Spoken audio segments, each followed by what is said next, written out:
Each and every Monday is $9 Monday at WagerTalk.com. All daily picks packages are priced at only $9, including $40 5% best bets. As an added bonus, all new users will receive $25 in WagerBucks credited to their accounts, available for immediate use after their initial $9 Monday purchase. So make sure to take advantage of $9 Mondays at WagerTalk.com.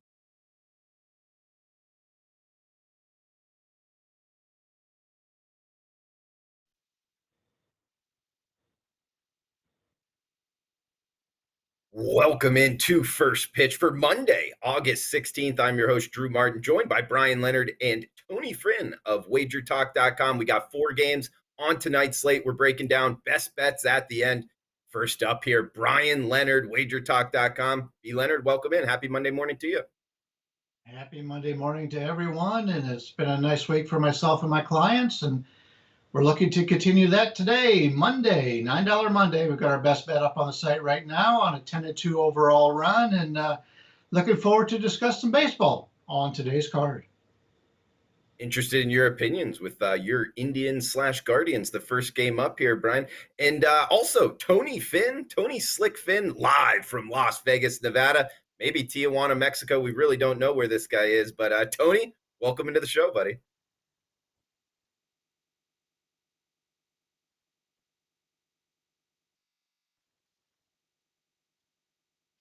Voice tonight's rough, or this morning is rough. I guess if I said tonight, that would make me. I'm in Spain, buddy of mine's house, so it is nighttime there, getting ready to go out. Welcome to the Finn studio, and it's good to be here as always on the first pitch. I don't have my best bets up yet. I've been kind of slacking this morning, so been studying and trying to get ready to impress all the listeners on the show. It's difficult to do. It's a good audience, educated audience, you know. Absolutely, Teddy. Educated from watching this show on First Pitch. You know, Tony Finn, as he knows, late nights in Barcelona, Spain equal mornings in Barcelona, Ibiza. Spain. We're on the island. We're on a little island outside of Barcelona, Ibiza, you know, and they've locked us down. We can't get out. It's okay. Lock us down. Okay. All right. And if this is your first time watching, Tony Finn, a little bit of a kidder here. We're all live from Las Vegas, Nevada right now, and breaking down the 4 games. We got the Cleveland Indians, Minnesota Twins, first game up, Bryan. We get Quantrill versus Jacks, minus $1.25. That's what we're seeing the Twins right now. Looking across the Wager Talk odds screen, we got 9.5 being the total, 8:10 Eastern, 5:10 Pacific first pitch here. What are you thinking with your Indians versus the Twins, AL Central, Bryan? Too bad that Tony's in Spain. I was going to take him out for a nice steak dinner today, but I guess he can catch me on the flip side next time he's back in town. I like the under in this game. It opened 10, and it's down to 9.5. But I still think there's some value on the under. Cal Quantrill has pitched out of his mind as of late. You take a look at his last 6 games. 58, 59, 64, 66, 79, 60 game scores with a 1.71 ERA. I've watched Quantrill. He's one of the guys that, you know, I always talk about people that don't have a lot of strikeouts. Nobody wants to bet on him. And he's also a guy, he's got 76 strikeouts in 97.2 innings this year. He's not a major strikeout guy. And he doesn't look overly impressive, but he keeps everybody off balance. And that's one of the teams that the Twins, with a lot of veterans on this team, and they brought up a lot of younger players since they've been out of the playoff race. I think he's going to have some success here. And Griffin Jax is a guy who he came up on the 3rd of July for his major league debut. He had a 27-game score. And we've seen that a lot. These guys coming up for their major league debut and they struggle. But since that time, his game scores have been 61, 59, 57, and 59. He's pitching very well. We're getting a 9.5 now. I liked it earlier at 10, but 9.5, I got no problem here playing this game under. You take a look at what Cleveland and Minnesota have done.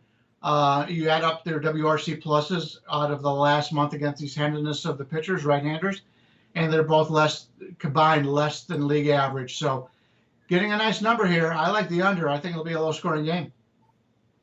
Okay, looking towards the under here, first game up. And Coming to you next, Tony. What are you thinking, Indians and Twins tonight? Well, I mean, of the matchups that you scheduled for us today, this initial game it's the nothing burger of the four, and I mean that in a loving way. The nothing burger. The obvious to those of us that spend all of our our waking hours, some of our dream states, even on who to play, who to fade, who to blindly play, who to blindly fade, for that matter. If that's the case for those, then this is one of those games that you really just want to kind of pass over.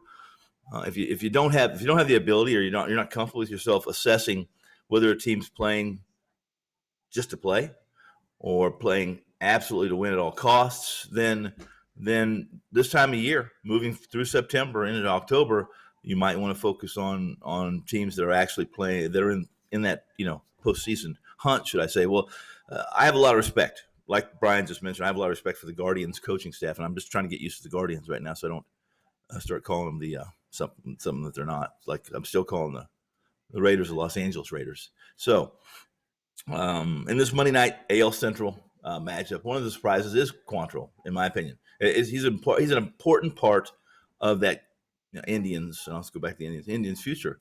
And his work this year is important. Is how he's progressed, where he's got to where he is, whether you or I push across the counter, mortgage, pizza money, call it what you want. The results are going to matter. Quantrill's results are going to matter. He's a part of the gear. He's a gear in the machine, and this coaching staff does a great job. I mean, he's just another one of the long line of success stories for Cleveland pitchers who either were supposed to, they were supposed to do what they did, or even those who have done what they never thought could be done. So, quickly, I'll take it a step further than Bryan did. He's on an 8-game, what I consider an 8-game quality run. Now, granted, 2 of those were less than 6 innings. One was 5-1, one was 5, as far as 5 flat in terms of innings pitched. The teams in order, not out of order: Houston, KC, Oakland, Tampa Bay, St. Louis, Pale Sox, Tigers, Detroit Tigers, and Oakland twice. Now, 4 of those 7 are in the postseason chase. It's not like they brought their worst lineup and said, we feel sorry for Paul Quantrill, and we're not gonna do our best. It's just not the case. I mean, he has faced the Twins lineup and the individuals in this lineup tonight 30 times. That's not a big sample size. 30 official at bats. He's walked 2, struck out 9 for a guy who's not a strikeout pitcher. He's allowed 7 hits. 3 of those are for extra bases, and surprisingly, 2 of them are triples. 1's a home run. No doubles, 2 triples. So there are two ways to look at this. Those 2 triples, maybe they were home runs, maybe off the top of the wall, or maybe they were just a misplayed corner, something like that. But a batting average, 225 batting average against, and an on-base percentage, guys, of 235. That's pretty good, despite the fact that that's a small sample size. Over the course of those starts, you're looking at an ERA of 1.71 and a WHIP of sub 1, to be precise, 0.98. Now he's benefited from a BABIP of less than 220, and that's a big benefit. If you have a career BABIP of less than 220, then you are going to be making millions and millions and millions of dollars. It's just the way it is. But the main thing is this coaching staff for Cleveland has moved him to getting away from that 2-seamer, from his sinker ball, and increasing the usage of his 4-seamer, his heat. He's increased his strikeouts a little bit. And tonight he gets a Twins lineup that since the trade deadline, since no Nelson Cruz, guys, are averaging, I think they ranked 21st in runs scored in Major League Baseball. That's significant. I think again, he has been a benefactor of a few situations where he's had some luck on his side, obviously through the BABIP, but this isn't a Twins team that's going to be out there swinging, and it's really talented top to bottom, 1 through 9 in the lineup. And then you got a guy you mentioned, a Griffin Jax. Listen, he's had his last 5 starts, the 4 previous to his last start. He struck out a total of 11 batters in 20 innings. Last start against the White Sox, he struck out 11. All of a sudden, this guy is the next best thing since sliced bread. 11, listen, that's pretty impressive, guys. He's never been a strikeout pitcher at any point in his professional career. Never has he reached double digits. And as Bryan mentioned, the last 3 starts make him look like, hey, something's changed. Call me a pessimist if you will. I don't believe you morph into being who he was against the White Sox after a professional career that's never at one point in time exhibited that kind of a skill set. He has increased his four-seam speed, and he has different setup or a different array, pitch mix. But I'm all over Cleveland. And I like Cleveland. I like this number. I like Quantrill. He's not a quantitative asset, or he's not a long-time stud on the mound, but he's shown me a lot more. And I'm a believer in what he's done over the last 2 months compared to what Jax did last time out. Give me Cleveland. Okay, some positive comments there on the Indian starter. And Bryan, before we head to the next game, just a quick question for you. Talking about the Indians rotation here, McKenzie, the tall, young kid that throws hard. Wow. He went double-digit strikeouts as well just a couple days ago. Is he a bet-on pitcher for you? You have him circled as looking to bet the Indians when he's on the hill? Yes, I do. In fact, I traded for him in my fantasy league about a month ago because I could see some changes made. And I did a show earlier, and I told Ted Savransky, I said, he's the major league pitcher, Ted Savransky. The only thing I'm worried about is if a big gust of wind comes up and blows him off the mound. That's the only thing that's going to never find him again. They'll never find him again. Obviously, McKenzie is really thin, and they tried to, pump him up a little bit, and maybe he'll get that way. But hey, there's been some guys that pitch in the major leagues like that haven't weighed more than 100 pounds and had success. So, he's a guy we're looking to bet on. He almost threw the perfect game. He's playing with a lot of confidence right now. And what was the problem earlier was his walks. He didn't have his control. Now he's got his control, and he's back to the way the Indians want him to pitch and the way he pitched last year. Absolutely. Yeah. I mean, long and lanky, I guess it could be seen as maybe not a good thing. I like that, though, that type of profile from a starting pitcher in MLB, man. Those, especially the guys that can heat it up in the radar gun, seems really difficult to hit. So I have him circled as a bet on as well. Good to hear your opinion the same. Tony, coming back to you for game number 2 here, heading to the south side. We get the Oakland A's and the Chicago White Sox in a little bit of a tricky handicap here. We get the White Sox going with Dallas Keuchel, the lefty, Frankie Montes on the hill for the A's. Near a pick'em price now, guys. I'm seeing -110, let's call it. Looking at the Wager Talk odds screen here, that's the A's actually as the road favorite. A good one here with the A's trying to reel in the Astros in the AL West, Tony, and the White Sox, of course, with their lead, number 1 in the AL Central. What are you liking tonight on the South Side, Tony?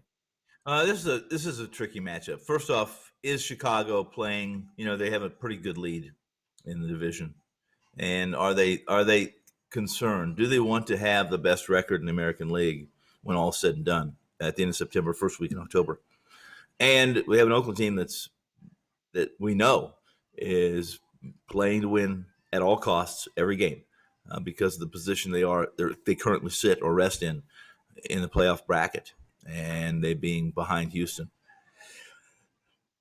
2 pitchers that, in my opinion, are completely untrustworthy. Oakland's whole staff, for the most part, is untrustworthy, in my opinion. I think they benefit greatly from the foul ground territory in the Coliseum. I think if you look at their splits, for the most part, they may not show it on the surface numbers, but if you look at their underlying peripherals, you'll see how much better they are almost across the board when they're pitching at home. Now, Montas, he has a triple header of problems, although he always seems to overcome them some way, somehow. He's always a guy that you're going to hear positive things about and rarely negative things. He doesn't have great command. He doesn't have elite command. He doesn't have great velocity, not great velocity. And when he does, he can't command it. He doesn't really miss bats. And for the most part, he has an issue keeping the ball in the ballpark. What kind of pitcher can that be, right? He's been successful. Finds a way to win. One of those guys that just finds a way to win. He's never going to be a guy that is going to be an all-star or a Cy Young candidate or probably more than a 15-minute moment on ESPN as a feature attraction. And with those 3 things, facing a very capable and now healthy Chicago White Sox lineup, Dallas Keuchel is absolutely he's a thin character is going to be blown off the mound, as we just spoke about in the last game, because he doesn't miss bats anymore. He never did really. He wasn't a strikeout guy, but now everything he does is pitch to contact. He has to depend on missing barrels. He has to depend on his command and putting a pitch where he knows that whoever's at the plate, it's to some degree an Achilles. It's their weak spots. It's not their sweet spot. Over the dish. And in this case, Keuchel's good on one night, bad on one night. I think you'll see and look at his last game log: 7 runs on 7 hits, 3 walks, and strikes out 2 over 4 innings. And this is against Detroit. Neither pitcher can be trusted. However, in this situation, with the lead that Chicago has in the division and what Oakland's fighting to do, I'm probably going to, and I'm not on this game. If I was, I would be backing the A's and Montas. And I'm sorry that's such a negative outlook at both of these pitchers and these two teams, but that's the way I see both these pitchers. Okay, fair enough, Tony. And Bryan, coming to you next, talking about the White Sox, they're a sexy lineup. They're a good team, talented team overall. Another thing about the White Sox as well, Bryan, they're the best home team, meaning wins and losses at home when they're playing at home, and all of the American League. Kind of a wide home road split here. And it's speaking to how good they are at home that they're about 500 on the road here. Really good home team. So I'm looking to bet them at home. But Keuchel, to Tony's point, it's just at this stage of his career, and he's had a great career, it's just not a bet on pitcher for me. The A's playing good baseball right now. I'm actually with the A's as well. This is one I haven't fired away on, but I got them circled as leaning that way. How do you feel about this one on the South Side tonight, Bryan? Yeah, I'm in agreement. I like the A's here. I do have a bone to pick with Tony. He said Frankie Montas doesn't miss bats. He's had 146 strikeouts in 131 innings this year, and his 2 previous years he had over a strikeout per inning. So he's pitching really well. I took credit for Tristan McKenzie being able to pick him up in my fantasy league. I traded Frankie Montas right before he went on this nice run. So that one's against me, but he's been pitching very well lately. His last 7 starts, 2.49 ERA, 62 average game score. Oakland's a team, you mentioned Chicago, very, very home dominated, 39-22 at home, 29-28 on the road. Oakland's just as good at home as they are on the road, 34-25 both ways. I like Oakland in this situation. Keuchel's the guy that we've talked about. Normally, I find value on guys that don't strike out a lot, but he's taken it to an extreme this year. 77 strikeouts, 125 innings. He's got 21 home runs, 77 strikeouts. That's not the way you want to look at these games and find somebody you're looking to bet when they've got, just a little bit over 3.5 times as many strikeouts as he's got home runs. Oakland's team is still on the road trip. They had a lot of success against Cleveland. For some reason, they've struggled against Texas this year. I know they swept them at home earlier, but losing 2 out of 3 in Texas the last 3 days. The White Sox coming off that big series with the Yankees, including the game in Iowa. So a little bit of a letdown here for the White Sox. The thing is, both these teams right now have exactly the same record, 68-50, very impressive. But if you look at who they beat up on the bad teams. Neither one of these teams has a good record, a positive record against winning teams this season, which is one of the reasons why I think both of these teams aren't long for the playoffs once we get to that point. Chicago's got a lot of talent. We'll have to see. They're going to have to start beating some teams winning records. Last year in this division, there was 3 teams that made it out of the Central. All 3 teams were beaten badly in the playoffs last year when they had to step up and play good quality teams. I can see that happening again here for the White Sox. I prefer Oakland in this game. Frankie Montas right now pitching very well. Keuchel struggling. Give me Oakland. They're 8-2 their last 10 games. The White Sox only 5-5, getting the team playing better ball. White Sox got a big lead, 10-game lead in that division. Game's not as important as it is to Oakland, who is fighting for a wild card position. He's Bryan Leonard, experts page, WagerTalk.com. It's $9 Monday. He's got his best play up there. Check him out. Experts page, Bryan Leonard really knows his baseball, obviously with a great analysis on the White Sox and A's there. We got 2 games left. best bets at the end. Huge shout out to the chat box, Jessica, Abel, Ty, Anthony, Patrick, Professor Chris, all you guys, welcome in. Buck with a little minus 200 on what word Finn will say in the chat box. We'll see if that comes in and keep track of that. Good stuff there, Buck, making some lines, making a market for betting the show. We got Patrick saying, unfortunately, you won't get any bargain with McKinsey anymore. That's a good point, Patrick. We were just talking about McKinsey for the Indians. If you were betting them the last couple games, you've done pretty well. But going forward, it might change. As we go to the third game here, San Diego Padres, Colorado Rockies. We got weather in Sensatella. Bryan, I'll throw it over to you. Do you like anything Padres and Rockies tonight? This is a game I'm not really too much interested in. Weather's a struggle lately. I prefer the San Diego side, but Colorado is so night and day, home and away. They've been terrific at home, struggling on the road all season long. Weathers is a guy that has struggled as of late. Don't have a lot of faith in him. Take a look at the StatCast numbers. A lot of blue across the board for Ryan Weathers. He's less than league average in every single category except for walk percentage, which is 8.4. Sensatella, very similar. He's worse than league average across the board. His walk percentage 5.0, which is excellent. When you're pitching in this ballpark, in Coors Field, you don't want to walk players. And that's one of the reasons why Sensatella's had success in this game. But neither pitcher is somebody I'm looking to back in this contest. Slight lean to the over, but it's really a game that I really don't have much of an opinion on, so I won't take much time. Okay, fair enough. And Tony, coming to you next here, of course, we're heading to Mile High. And one thing that always jumps into my mind, something Mid-Major Matt pointed out, and he does the trends on his Twitter page there, is opposing pitchers pitching in Coors Field and their strikeout prop going towards the under. We get Weathers here who, heck, projecting out. He's got a lot of talent, the lefty here, the Padres pitcher, but he's also a young guy, worry about an innings limit as well. I would look towards his strikeout prop under. Also the Colorado Rockies, talk about home road splits. They're back at home. They win at home. I mean, they're not a good team overall, but at home, I got them as a bet on. You can get them at a plus price here. Interested in your take, Padres and Rockies NL West matchup, Tony. Yeah, I'd like to know. I didn't check. I guess if someone has that strikeout rate, what's the strikeout prop for Weathers? Because I'll pull it up for you. Yeah, while I'm talking here, let me say first off, Weathers, who had a really good start. He was a surprise, and it's not like Weathers is some secret because his DNA is in Major League Baseball. He had some family. Obviously, his father pitched in Major League Baseball. To start the season, first 12 starts, 4-2. I think he was 4-2, had a sub-3 ERA.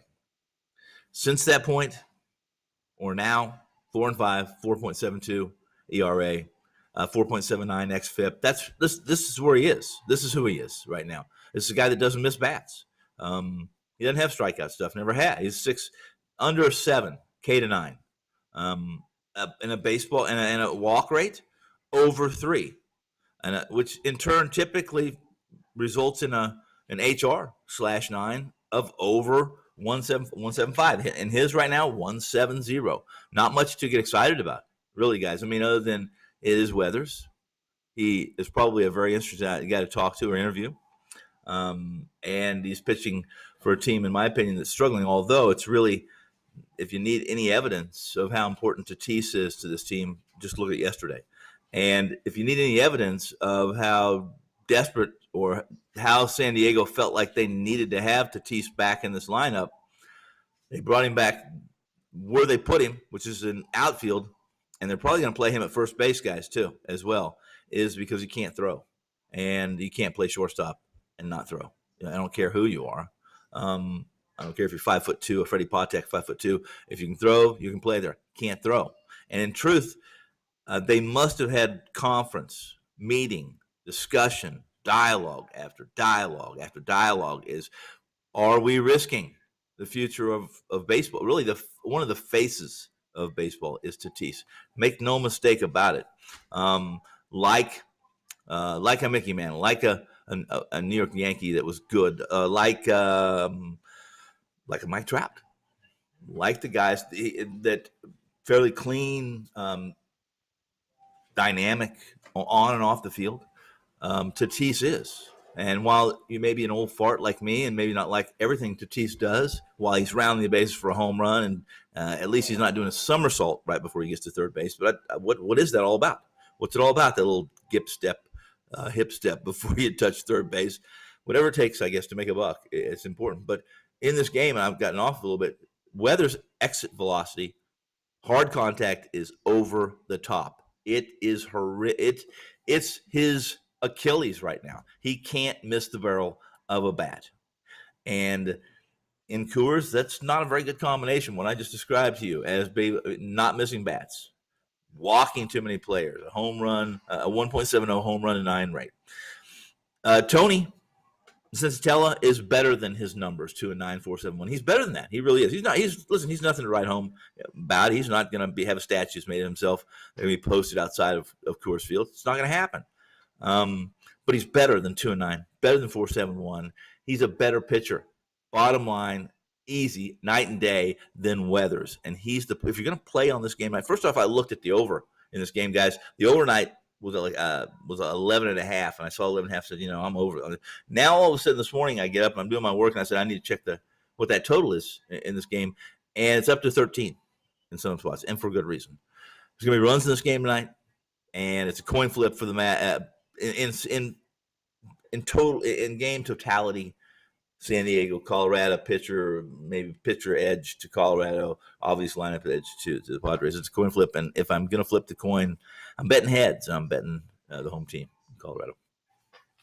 All right, good stuff, Tony. And talking about that strikeout prop here, we got Weathers 3.5 strikeouts, but the thing is, minus 190. I'm seeing towards the under. Yeah. Well, they're minus really 190. Then I'm on the over 3.5. You get we don't know. This is game 1 of the series, okay? Maybe Will Little. He can't be Will Little because he was behind the home plate on Saturday. But maybe it's one of these guys that their strike zone, is 6 inches bigger than what MLB wants their K zone to be, But 3.5 is not many. Maybe San Diego gets a 10-0 lead, and they say, Weathers, we want to save the bullpen. And they let him just throw, and he gets more. Listen, if you give me 3.5 at plus 150, looks like the bet was going to get here, then I might, put pizza money on that, Drew, right? Okay. And yeah, talking about the strikeout prop market, guys, it's sort of a new market. Hats off to the shops that are doing it offshore, and I guess we could call it the East Coast, the newer shops. But Bryan, I know you know the Las Vegas market pretty well. Do you know any makers here, market makers, putting out strikeout props in Las Vegas? Circa did when they opened up. Yeah. Other than that, I haven't seen much, so I don't get too involved in it. That's the problem when you play one of those, is as soon as you bet it, the line's going to move. So it's really tough for guys selling them or giving them to clients, because once they get their own bets in, the line's moved. It's totally different than an NFL Sunday where you can bet basically whatever you want, and the line's not going to move. In the NFL, in the prop market, in baseball, you've got to worry about that. Yeah, absolutely, guys. As we got one game left, best bets at the end. And actually, I'll be real quick here because this is my best bet. Mets at the Giants, late night action. Rich Hill and Kevin Gausman, minus 210 here. Tony, is what we're seeing. That's the Giants at home, 8.5 the total. You liking anything here, Mets and Giants, Tony? Yeah, I am.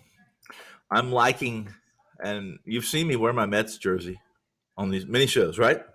Many times. What I'm liking as far as financial futures go is not really what I'm liking personally, but that it rarely comes into play for me. My favorite team, as I've said many times, is the team I have money on. That changes sometimes every 15 minutes if I'm in live betting. So I don't have any biases, although I grew up with some teams and I have some trend. If I'm not vested, then sure, I'm rooting for some of my heroes or ex-heroes or sons or family of ex-heroes, and I have a few of those. We've talked about that in the Kansas City A's, et cetera, et cetera. I'm fading the Mets any and every time I get the opportunity. If the price is right and the situation's right, if the situation's a coin flip, I'm pushing in hard and heavy against the Mets. I could go on, and you just mentioned something, Drew, or I would probably spend 10 minutes telling you all the things that are wrong with the Mets right now. And the list is so long that Bryan might believe that I was, listing brunch items. There's so many, it is vast. But the biggest problem for the Mets is that as exciting as it was, Steve Cohen, listen, that's exciting stuff for a team that's considered the other New York team, right? When you get a new billionaire owner of a Queens franchise does not, who's the baseball team in New York, guys? It's the Yankees. Unless you're a guy like me who goes back, and I'm old, and one of my favorite teams was 69 Mets. I mean, I was a big fan of Nolan Ryan, Tom Seaver. That was an amazing team. That's why they're called the Amazing Mets, and what they were able to do. They were a franchise that won soon. And here's the deal. This Mets team has so many holes. They are offensively challenged. They can't get a big hit. They can't bunch hits together. They are susceptible to pitchers who have good command. They swing it bad, and knowing that when you face the Mets, they swing it too many bad pitches, and they're playing like a desperate team. They are a desperate team, and I want nothing to do with a desperate team. I don't care if it's Bryan Leonard. I don't care if it's Drew Martin pitching and opposing the Mets. I'm on you too. Before I'm on the Mets. Oh, wow. Bryan, he's going to back you on the hill against an MLB lineup. I don't know about that, man. I like you, Bryan, but even against the AA lineup, I might take that AA lineup. But Bryan, any thoughts on Tony's analysis, and what are you liking late night tonight in San Francisco? I take rookie lead women against my fastball. I talked a little while back about the Mets playing. I believe it was the Mets and the Brewers were the two teams that had played the least amount of games against winning teams. And so I wanted to fade the Mets. In fact, I thought Philadelphia was going to take the division, and now Atlanta's leading by a game over Philly. Mets 31-35 against 500 better teams. The Mets on the season have a winning record, 59-58, yet they've been outscored by 25 runs. Take a look at San Francisco. They're not only 32-24 against 500 teams or better, they're 40-18 at home, and plus 144 runs on the season. They got the third best run differential in baseball between Houston and the Dodgers. So San Francisco is a legit team playing at home against a starter for the Mets with Rich Hill. When he went to the National League, I thought it would help him, but going to this division has not really helped him. The teams in that division, they can hit pretty well. They don't have a lot of pitching. But Rich Hill hasn't pitched well. He did pitch well his last game. He went against Miami, in Miami, a nice pitcher's park, had a 61-game score, 5 innings, no earned runs. So hopefully that'll lead to better things here against San Francisco, who actually, over the last month against lefties, they only have a 88 WRC plus, which is 12% lower than league average. So they haven't hit lefties very good lately. But to be able to play against San Francisco at home, I'm not going to do it. Not with Rich Hill on the mound. I'm not going to lay it. But I would prefer to play the Mets, but I just can't do it. They're not playing well right now. San Francisco is a team that has proven us wrong day in and day out all season long. People keep waiting for the fade. It hasn't happened. They still have the lead over the Dodgers by 4 games. It'll be interesting if this continues. I think it will. San Francisco hasn't shown any weaknesses all season long. I think they win this game, but I'm not laying this number. I like it a lot, actually, Bryan. Not only your fastball comments, but your analysis on the game. All good stuff here, guys. As that is the 4 games for today's show. Check out Bryan's top play, WagerTalk.com experts page. Bryan Leonard, $9 Monday. Good day to check out the site. All plays discounted to just $9 as we head into best bets here, guys. We're up against it time-wise. But I'll start off with this game. We got the Mets and the Giants here, Gausman and Hill. Rich Hill, like Bryan talked about, he's a fade pitcher for me, going up against the best team in baseball We're coming up to the end of the season, going off of wins and losses. You are what your record says you are. The Giants are the best team in baseball, 76-42, 40-18 at home. I'm looking to be betting on them. Run differential of 144, 8-2 their last 10 games. The Mets, I got them circled as fade here, guys. I mean, they were on top of the NL East. Now they've given that up. And their schedule here, going on the road, the Sunday night baseball fade as well, going across country. I don't like this spot for the Mets at all. I'm actually going on the San Francisco Giants. Look, they're minus 210 for the game. You can bet them minus 1.5 near even money, but I don't like laying the run line with home teams because, hey, we've all seen it before. You know, a guy on first, he steals second. They're down by 2 runs. Talking about the away team, the announcers say, defensive indifference. Well, it's not a defensive indifference if you have the home team and that run scores to cover that run line. So, guys, I don't like laying the 1.5 with the home team. I like to shave that down to the -1 line to kind of defend against that. So we push in that scenario. So I got the San Francisco Giants -1, -157. A lot of sports books don't offer -1 line. So the way to do it, if you're a $100 bettor, half the bet on the run line, half the bet on the money line. So $50 run line, $50 on the money line. It equals out to -1, -157. That's my best bet for the San Francisco Giants tonight. Throw it over to Bryan Leonard to finish it up with his best bets. And also remember, guys, check out his best play at his experts page, $9 Monday. So, Bryan, where are you going for best bets tonight, buddy? I just wanted to point out, Drew is a major underdog player, and for him to lay this kind of number, you know he loves San Francisco in this game, so keep that in mind, and I can't fault him on it. We talked about this game earlier, Cleveland and Minnesota. I played the under. That's my best bet. You got two pitchers that don't get much publicity, and they're both pitching excellent right now. Give me the under in this one, Cleveland and Minnesota. We've already talked about it, so I won't waste any more time. All right, good stuff from Bryan Leonard and Tony Slick Finn, according to the chat box. Tony, where are you going for best bets tonight, buddy? Well, Tom, you've made that quite clear, so I'll make it quick, or I'd talk about this game forever. I like Houston. I'm going to do it much like you did, Drew, and that is I'm going to split the investment here. I'm splitting the investment because for several reasons, mostly because most of it's recent bias, but and getting getting the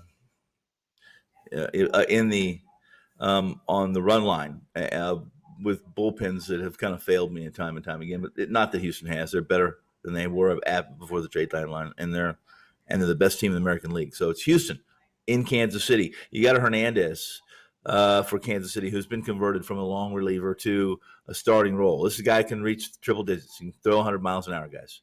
He's been really good. Been really good as a starter the last 3 times out. However, a lot of that's smoke and mirrors. I mean, he's a young kid. He's 24. He's got a long way to go. Houston, yesterday, I was surprised. Houston does a really good job, Drew, Bryan, audience, of pitchers they have never seen. They listen, they don't strike out much. They make contact. They put the bat on the ball, and they put pressure on defenses, and that's what they do.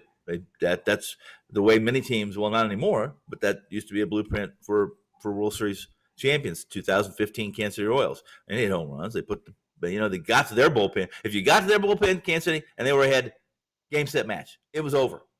Done. Over. This is a Houston team. It's balanced. They've kind of taken a relaxed state. They're going to be in Kansas City tonight. Odorizzi, if you look at his numbers, look at his game log, just do this. Look at the teams he's beaten this year and been really good, almost looking elite against. And the team lists the teams that he has not fared well against. The difference is simple. Capable, iffy. Kansas City, pretty damn iffy. I'll take Houston. I think this number is overly fair. At 150, play 3 units on Houston. Money line. Play 2 units on -1.5 run line. Win both, there's a 5-unit play for you. Split, then it's going to be pretty much if Houston only wins by 1, then you're going to pretty much it's going to be a wash. So regardless of what I've just said to you, do not buy into Hernandez. Do not believe Odorizzi is overvalued. Houston -1.5 tonight. All right. Looking towards the Astros for Tony Finn. Yeah. I like it, Tony. Good stuff there. As we recap the best bets, guys, I got the -1 line on the San Francisco Giants late night. That's -157 there. Bryan Leonard, Indians Twins, under 9.5. And Tony Slick Finn, Astros money line -150. Astros -1.5. That's the run line +100. You heard the analysis right before we just recapped it. So for Tony Finn, Bryan Leonard, I am Drew Martin. Guys, that does it for the show. I'm actually off until the following Tuesday, so I'm taking my mandatory week off here at Wager Talk, according to the guy that runs the show, and Johnny Detroit. And so I'll be back next Tuesday. Guys, until then, best of luck. And yeah, have a fun, safe week, guys. But the show will continue tomorrow, first pitch, right here on the Wager Talk YouTube channel. So come back and join us here. Best of luck, guys, and thanks for tuning in.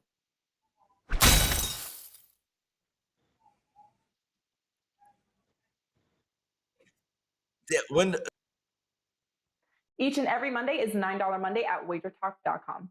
All daily picks packages are priced at only $9, including $40 5% best bets.